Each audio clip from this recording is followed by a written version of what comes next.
Viewers, আমরা এখন আছি 2 নম্বর গেটে। 2 নম্বর গেটের এখানে যে মাঠ আছে এটা হচ্ছে 2 নম্বর গেটে 2 নম্বর পার্ক আর কি বলে। তো এই জায়গাতে মোটামুটি আজকের 5ই আগস্ট নিয়ে যে একটা জুলাই গণ অভ্যুত্থান আছে, সেই জুলাই গণ অভ্যুত্থানের মিটিং সমাবেশ হয়েছে যা ইসলামী আন্দোলন বাংলাদেশের আয়োজনে।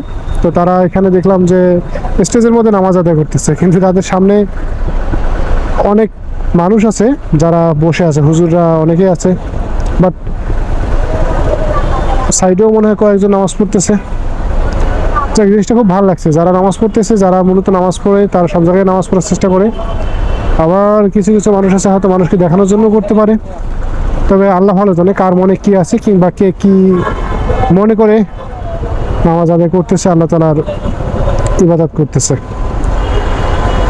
সো আমি বলবো সর্বোপরি আমি একটা কথাই বলবো, সবাই নামাজ পড়েন, আল্লাহ তাআলার ইবাদত করেন, সৃষ্টিকর্তার ইবাদত করেন। যে ধর্মেরই হন না কেন, আপনি যদি নাস্তিক না হন, সৃষ্টিকর্তাকে যদি বিশ্বাস করেন, তাহলে আপনি ইবাদত করেন। হিন্দু হলে অবশ্যই আপনাদের ইবাদত আছে, খ্রিস্টানদেরও ইবাদত আছে, সব ধর্মেরই নির্দিষ্ট একটা ইবাদত আছে।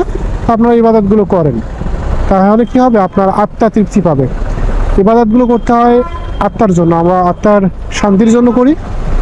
সো সবাই ভালো থাকবেন, বেস্ট অফ লাক।